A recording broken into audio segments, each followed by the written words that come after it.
Jadi selamat pagi teman-teman semua, teman radiografer dan dokter radiologi. Saya merasa senang sekali bisa diberi kesempatan untuk bicara pada hari ini. Jadi hari ini kita akan membahas mengenai peranan dari cardiac imaging dalam untuk kita sebagai kardiolog mengambil keputusan dan juga untuk mengobati, mendapatkan informasi yang sangat penting dari radiologi.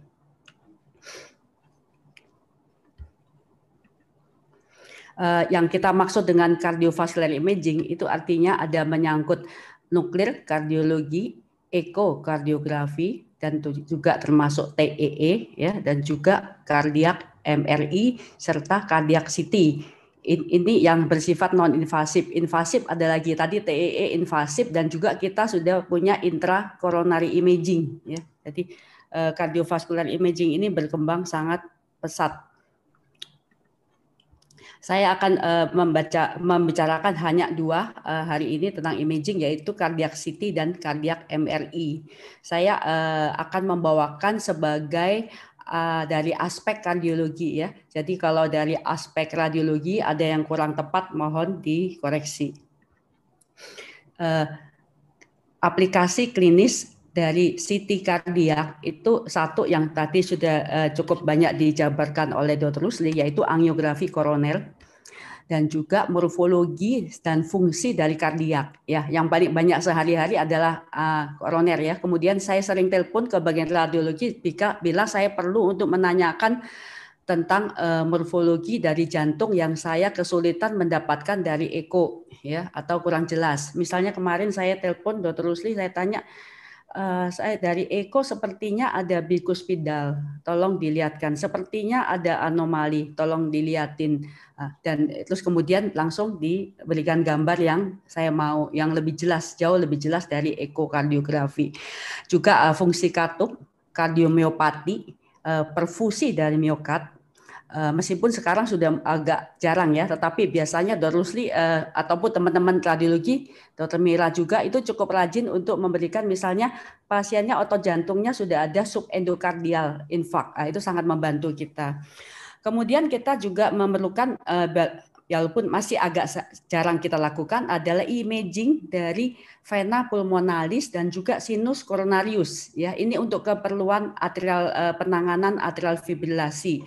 Selain itu kadang kita memerlukan aorta bagian torakal ya, dan juga arteri pulmonalisnya bila ada kita duga ada kelainan atau gangguan di bagian itu.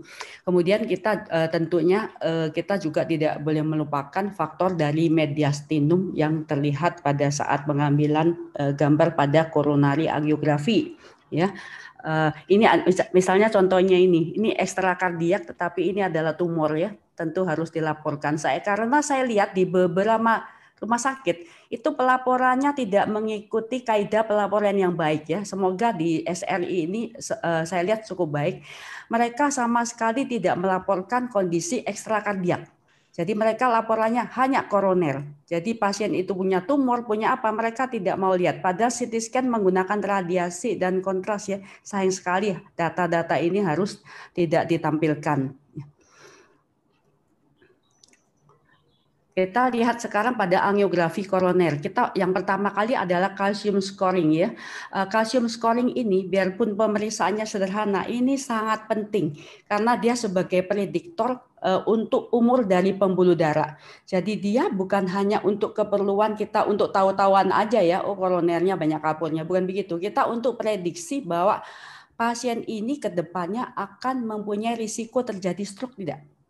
Dan risiko terjadi gangguan, misalnya tidak ada stenosis tapi kapurnya banyak, kita sudah tahu wah ini koronernya sudah mulai menua ya, menua. Jadi perkapuran di koroner itu sebagai marker atau penanda dari aging pembuluh darah, yaitu umur biologis seseorang. Pembuluh darah yang bisa kita skor itu hanya dari koroner. Tetapi ia mewakili pembuluh darah di otak, pembuluh darah di kaki, dan di mana-mana ya, karena pembuluh darah itu sifatnya sistemik. Jadi ini sangat berguna buat kita, bukan hanya prediktor jantung, tapi untuk organ-organ yang lainnya. Kemudian juga ada anomalus koroner arteri. Tadi sudah dijelaskan oleh Dr. Rusli ya. Kita bukan hanya lihat originnya, tetapi juga lihat course-nya. Perjalanannya membahayakan, dia memungkinkan dia terjadi penekanan kompresi eksternal oleh karena struktur jantung sekitarnya atau tidak. Karena itu bisa mengakibatkan terjadinya sudden death. Dan juga myocardial bridging. Ini saya juga selalu cerewet soal hal ini. Saya mau tahu ini bridging atau tidak ya. Karena bridging ini dampak klinisnya kita itu sering lihat pasiennya itu treadmill-nya tuh positif. Padahal koronernya normal. Jadi itu namanya positif palsu. Tapi positif palsu itu bukan dipalsu-palsukan. Memang dia selalu positif dan pasien ini seperti ini biasanya gagal masuk ke asuransi ya. Karena EKG-nya tidak normal, treadmill-nya tidak normal ya. Padahal hanya bridging. Dan bridging ini tolong teman-teman perhatikan derajatnya harus disebutkan ya, tidak hanya sekedar bridging. Bridgingnya ringan, sedang atau berat karena ini membawa dampak untuk penanganan kita. Saya dalam sepanjang karir saya sudah menangani bridging yang berat, itu akhirnya saya pasang stent ya di bridgingnya, padahal tidak ada penyempitan. Ya. Tetapi kalau ringan tentu saya tidak berbuat apa-apa kecuali memberi obat. Jadi derajat bridging miokard ini penting ya. Dan juga pada koroner tadi kita bisa lihat soft plaque, penyempitannya derajatnya berapa. Ini kita lihat ketidakseragaman pelaporan di Indonesia ya, hasil CT scan-nya. Ada yang hanya ringan, sedang, berat, ada yang teliti sampai persentase ya dan lain-lainnya. Mungkin kita sebagai dokter jantung kita lebih ingin mendapatkan persentase sehingga kita bisa menjelaskan pasiennya dengan lebih jelas dan juga kita bisa menuntun kita untuk ke langkah berikutnya. Dan biasanya kalau CT scan pada pasien jantung itu kalau sebelum tidak ada riwayat jantung itu adalah pasien yang sudah ada keluhan, tapi kalau kita lihat kayaknya nggak mungkin punya koroner ini, masih muda, tidak punya faktor keturunan, tidak punya kencing manis, darah tinggi dan lain-lainnya. Tetapi kok dia sakit dada, kita hanya untuk mengeksklud ya. Dan juga kita bisa lihat pembuluh darah dari koroner, misalnya ada yang aneurismatik ya, ada yang diseksi, ada juga istilah spontaneous diseksi koroner ya. Ini pada perempuan justru ya, pada perempuan habis melahirkan serangan jantung, ternyata bukan penyempitan, tapi pembuluh darahnya karena tekanan tinggi pada waktu melahirkan itu robek pembuluh darah koronernya. Dan juga yang paling penting adalah kita ingin patensi dari bypass. Bypass itu seperti pada gambar ini, bypass itu ada yang 5, ini kita dengan kateterisasi itu gampang sekali kita menemukan. Tetapi kalau venous graft kadang-kadang itu kalau buntu atau tinggal sedikit kita tidak bisa mendapatkan. Jadi kita tidak dapat informasi sama sekali dan kita menghabiskan waktu radiasi dan kontras hanya untuk mencari graft ini. Dan biasanya untuk graft langkah pertama saya lakukan adalah scan. Kalau scan sudah kelihatan stamnya atau penyempitan baru kita lakukan kateterisasi ya. Jadi dalam hal ini CT scan lebih berguna daripada kateterisasi untuk melihat bypass patensi. Tentu saja untuk koroner patensi ya. Biasanya yang berguna koroner patensi ini adalah stennya yang generasi baru dan juga atau stent yang bisa diserap kembali dan juga pembuluh darah yang besar. Kalau kecil biasanya akan kurang informasinya. Kita menghadapi artefak dalam gambaran dari angiografi, yaitu ada streaking dan blooming ya, bisa dari kalsifikasi dari stent atau clip surgical, dan juga kadang-kadang kita mendapatkan overestimate. Tapi setelah bertahun-tahun kita kerjasama dengan radiologi, kita saling tukar informasi sehingga overestimation ini makin lama makin berkurang. Ya. Kita lihat contoh ini. Ini adalah stent generasi lama. Kita lihat streakingnya ini, garis-garis ini. Ini tentu sangat mengganggu bagian dalamnya. Ini nyempit atau tidak ini kurang jelas ya. Tapi untunglah stent generasi baru ini makin tipis ya logamnya sehingga makin jelas. Dan juga jangan lupa teman-teman, selain generasi stent yang baru ada juga yang namanya scaffold. Dia tidak dijulukin stent meskipun fungsinya sebagai stent karena dia diserap dan hilang. Ya, jadi dia logam diserap biasanya dari magnesium. Teman-teman mungkin jangan ketinggalan ya pasien yang misalnya kita kirim ya, ini pasien pasca pasang 3 stent, tapi teman-teman heran kok mana stentnya nggak ada. Ini adalah ciri khas dari scaffold ini, 2 titik yang saling berseberangan. Ini bukan stent tapi scaffold. Singkatannya adalah BVS ya. Nah, jadi pasien ini pasca BVS setelah 2 tahun hilang, tinggal 2 titik ini yang ada terus ya. Jadi ini potensinya sangat bagus untuk mudah untuk dilihat. Dan juga ini blooming dari kalsifikasi ini sering sekali mengganggu, tetapi sudah ada di blooming teknik dan teknik lain-lainnya ya, yang mungkin radiologi lebih ahli dalam hal ini. Selain itu kita ini untuk sekali-sekali kita gunakan untuk melihat morfologi dan fungsi dari jantung itu sendiri, dari miokardnya misalnya ini ya, kita lihat ada perubahan.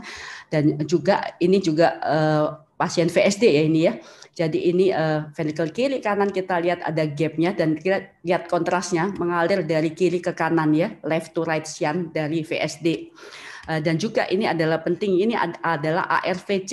Ini adalah kelainan dari ventrikel kanan yang sangat berbahaya untuk pasien karena bisa potensi menyebabkan meninggal mendadak karena gangguan listrik ya, konslet listrik. Dan juga kita bisa lihat aneurisma. Tentu semua ini perlu dilaporkan selain melaporkan koronernya. Kemudian katup sendiri yang kemarin saya baru konsul Dr. Rusli itu adalah yang ini ya bikuspidal ya. Bikuspidal ini membawa dampak penting untuk pasien karena meningkatkan risiko aorta stenosis di kemudian harinya ya. Kita juga bisa lihat dari sini, kita bisa lihat vegetasi, yaitu katup yang mengalami infeksi dan terdapat koloni bakteri ya. Ini adalah katup yang sudah diganti katup, kita lihat logam-logamnya tetap mengalami infeksi ya. Tentu ini juga harus dilaporkan. Ini kalsifikasinya yang sering kita jumpai, dan ini adalah kardiak tumor. Kita lihat tumor ini adalah LA myxoma, tumor jinak di dalam atrium kiri ya. Kita lihat ada tangkai-tangkainya menempel pada dinding atrium kiri. Sedangkan pada kasus yang gambar ini adalah mitral stenosis. Kita lihat katup mitralnya kaku dan tidak terbuka lebar. Dan tidak kalah pentingnya ada laporan tentang trombus ya. Jadi ini harus teman-teman perhatikan. Ini cukup besar, gampang sekali dilihat. Kadang-kadang hanya kecil. Kebanyakan sering adalah di apex dari left ventricle ya, trombus. Dan juga kardiomiopati. Sekarang karena sudah ada CMR, maka kegunaan CT scan dalam kardiomiopati itu berkurang ya karena pertimbangan radiasi. Tetapi kalau di tempat yang belum ada kardiak MRI, mungkin CT scan ini masih sangat berguna ya. Kita lihat ini bisa dilihatkan dari atenuasi atau pengurangan dari house of field unitnya ya. Kita lihat bisa membedakan dilated cardiomyopathy, hypertrophic ya seperti ini. Dan ini adalah left ventricle non compaction ya. Kita lihat rasio trabekel dan compact non compactnya berbeda jauh. Ini masih bisa dilakukan. Dan juga ini adalah yang saya sebutkan tadi, pencitraan dari vena pulmonalis dan coronary sinus. Ini sangat penting buat kita. Ya, kalau ini non ECG gating ya, ini asal dibuat tanpa gating. Kalau ini tetap pakai gating. Ini gunanya untuk apa? Kita sekarang kalau dalam ablasi AF, kita memerlukan keakuratan anatomi dari vena pulmonalis yang kita tahu secara normal ada 4 dan variasinya sangat luas. Bentuknya, araknya, ya, itu ostialnya itu sangat berbeda antara satu orang dengan yang lainnya. Juga itu sebelum ablasi kita harus memastikan di LA appendage-nya, di kantong dari atriumnya itu tidak ada trombus. Ya, terus sedangkan coronary sinus kita sekarang banyak menggunakan biventricular pacemaker atau CRT, yaitu pacu jantung yang digunakan untuk memperbaiki pada orang yang lemah jantung.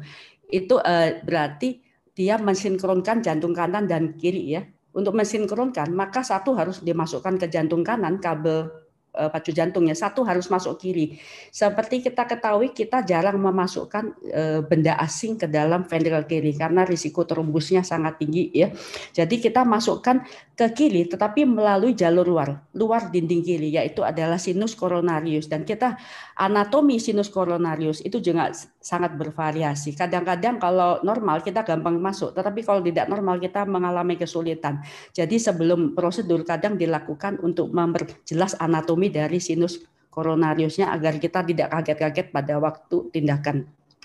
Ini anomali tadi sudah disebutkan ya, ada berbagai anomali single koroner, dan juga ini adalah fistula yang sering kita jumpai. Fistula pada angiografi secara kateter kita bisa melihat dengan jelas, tapi kadang-kadang kita tidak jelas masuknya ke arah mana ya tepatnya. Ini seperti ini adalah dari koroner masuk ke dalam LV ya. Kita lihat ada jetnya, jet dari kontrasnya masuk ke LV. Ini bisa dilihat, dianalisa, diputar-putar dengan jelas dengan CT scan dan juga bridging ya. Sedangkan pulmonalis kita lihat gambaran seperti diseksi ya, diseksi aorta, dan juga pada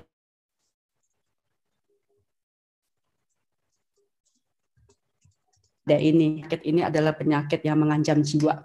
Tadi sudah disebutkan oleh Dr. Rusli tentang vulnerable atau high risk coronary plaque. Artinya apa? Plaque itu ada dua, plaque stabil, tidak stabil. Kalau plaque stabil tidak membuat serangan jantung, hanya membuat nyeri dada, tapi bukan serangan jantung. Kalau plaque tidak stabil, itu dia potensi pecah dan terjadilah serangan jantung. Jadi kita alangkah baiknya, dan ini seperti dikatakan Dr. Rusli tadi, kita bisa membuat karakteristik dari CT scan, karakteristik dari plaque. Informasinya besar, tidak dengan kateter ya. Kateter kita hanya lihat lumen. Kita lihat spotty calcium. Ini adalah empat jenis vulnerable high risk plaque ya. Spotty calcium seperti ini, Napkin ring sign itu seperti pada ini ya. Jadi ada luarnya putih, dalamnya yang berdensitas rendah. Dan juga ada daerah yang densitasnya rendah, ini adalah plaknya yang tidak stabil, dan juga tadi ya positif remodeling ya, dia harus lebih besar daripada distal atau proksimal atau distalnya.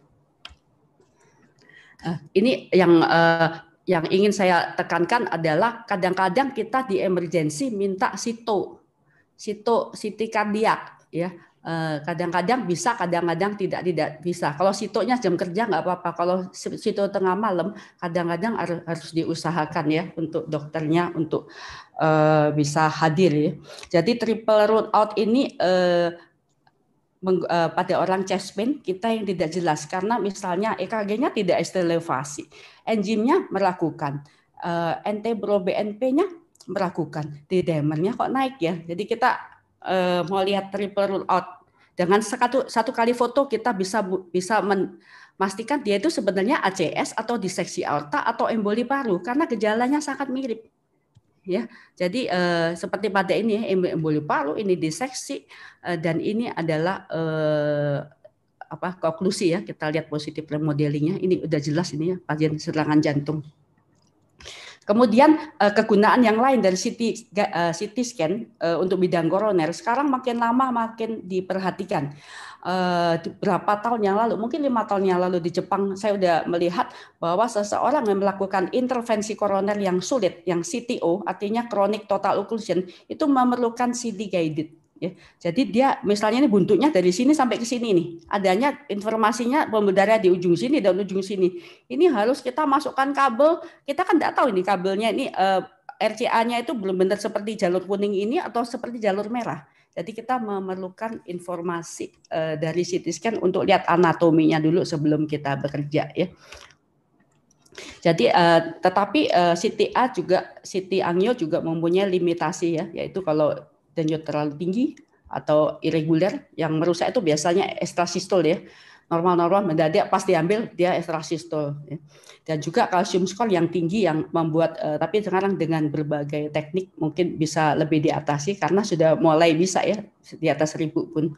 Dan juga stand yang generasi tua itu yang tebal sekali, bulky kita katakan yang nutupin semuanya. Juga kreatinin tinggi, juga pembuluh darah yang terlalu kecil tidak akan terlihat, dan kolateral yang kita perlukan tidak terlihat, itu bisa dilihat dengan kateter. Pada orang terlalu gemuk atau pasien orang tua yang tidak kooperatif juga radiasinya yang perlu kita perhatikan. Sekarang kita menginjak ke MRI. MRI indikasinya salah satunya untuk ischemic heart disease, ini banyak kita lakukan. Jadi untuk melihat fungsi RV yang lebih baik. Kalau dengan echo kita sulit sekali menghitung RV fungsi ya, karena dari echo kita tidak bisa melihat morfologi RV secara keseluruhan, ketutupan. Ya, kita hanya bisa lihat LV.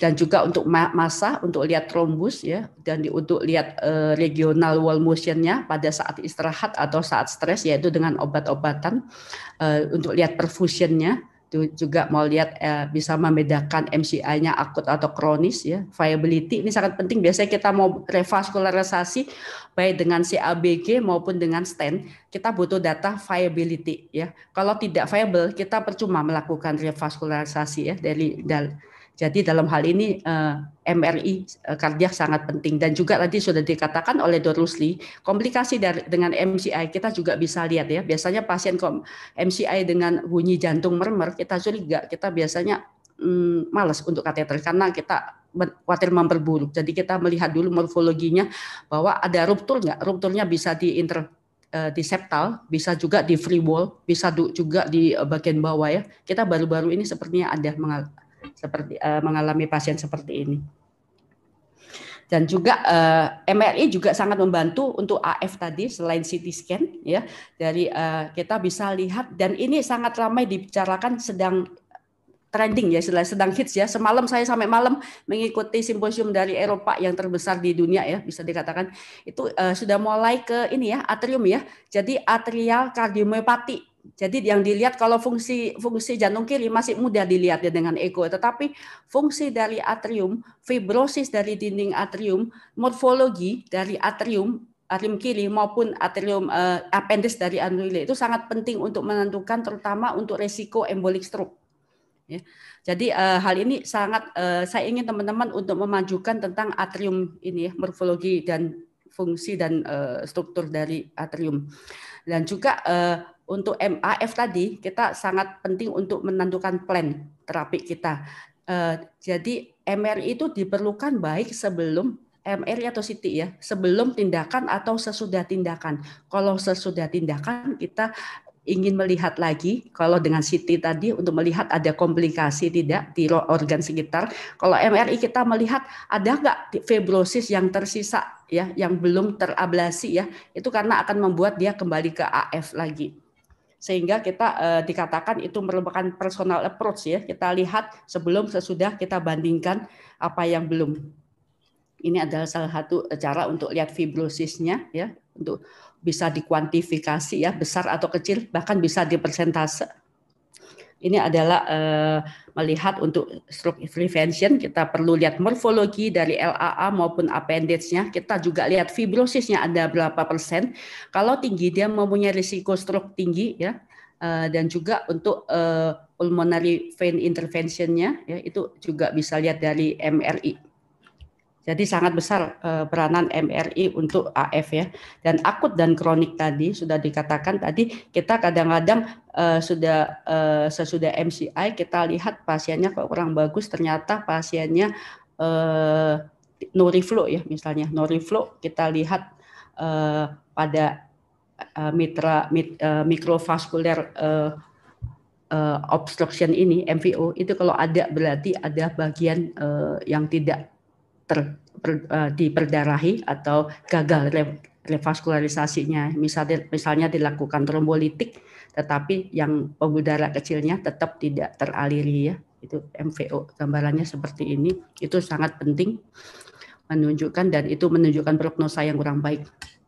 Dan juga MRI juga saya sangat sering mengirim pasien dengan gangguan aritmi. Saya ingin mengetahui penyebab aritminya dan juga prognosa pasien ini dan planningnya. Pasien ini perlu dilakukan ablasi tidak, perlu diberikan ICD tidak, yaitu pacemaker yang bisa DC shock sendiri dari dalam jantung ya.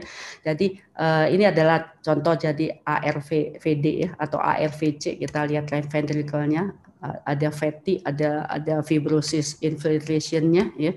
Jadi dikatakan bahwa MRI saat ini adalah merupakan imaging non-invasif yang paling akurat untuk identifikasi dan mengkarakterisasi substrat. Substrat itu adalah bahan untuk terjadinya yang riskan sekali terjadi aritmi di miokard ya. Pasien dengan VT yang non sustain, maksudnya VT-nya sebentar dan spontan kembali, dan MRI-nya normal, itu akan mempunyai risiko yang kecil ya untuk terjadi ulang aritmi yang membahayakan. Tapi kalau VT-nya agak lama ya, atau sudah mengalami mendadak pingsan ya, mendadak pingsan karena serangan irama dan abnormal MRI-nya abnormal, maka sangat berisiko tinggi untuk terjadi kematian mendadak ya, dan pasien ini harus segera diablasi atau dipasang ICD. Ya, jadi kalau dari MRI-nya ditemukan kelainan struktural ya, dan juga model aritminya dan komorbiditas lainnya tidak bagus, maka dia sangat berisiko tinggi ya. Jadi dalam hal ini MRI kardiak sangat penting untuk menentukan prognosa dari pasien tersebut. Ini adalah sedikit, nanti akan banyak diterangkan oleh Dr. Mira ya. Jadi saya sebut di sini karena hypertrophic cardiomyopathy merupakan salah satu sebab aritmi dan sudden death yang lumayan tinggi ya. Jadi kita bisa lihat LVH-nya yang luar biasa ya, sangat biasanya lebih dari 30 mm, dan juga pada gambaran LGE kita bisa melihat berbagai macam gambaran, ada scarring, ada fibrosis dan lain-lain, dan juga adanya apical aneurysma seperti pada gambar ini ya. Apical aneurysma itu beda dengan apical HCM ya. Jadi kadang-kadang sering tidak terdeteksi dengan eko karena kita bingung ini takut subuh atau apa ya, dan ini juga jelek. Ini merupakan substrat dari serangan kematian mendadak. Ya, jadi dikatakan kalau ada apical aneurysma dan ada temuan di LGE, maka lebih dari 15%, maka prognosanya jelek. Dan juga apical aneurysma ini perlu dijelaskan karena ini membuat stroke emboli ya, sehingga memerlukan obat pengencer darah yang khusus. Jadi learning point dari CMR adalah saat ini dengan bertambahnya prevalensi penyakit jantung koroner, maka demand dan penggunaan kebutuhan imaging sangat meningkat ya. CMR ini bisa mengakses, menilai ischemic heart disease secara komprehensif ya, dan memberikan data akurat tentang fungsi jantung secara global ataupun regional. Misalnya wall motion sebelah sininya jelek, sebelah sana bagus, itu lebih jelas ya. Dan juga bisa membedakan dengan jelas otot jantung yang sudah masih bagus atau sudah tidak bagus. Tidak bagus artinya kita tidak perlu pertolongan kita akan sia-sia ya. Dan juga bisa melihat iskemik pada yang fase yang sangat awal ya, seperti halnya stroke ya mungkin. Jadi tetapi memang kalau untuk anatomi koroner kita tidak menggunakan CMR, lebih bagus dengan CT angio ya. Dan CMR ini berguna untuk IHD karena kita menentukan dia mau bypass atau tidak ya, atau untuk PCI atau tidak, terlalu banyak risiko dan manfaatnya bagaimana. Dengan demikian saya sudahi presentasi saya. Terima kasih atas kesempatannya. Saya stop share, saya kembalikan ke moderator.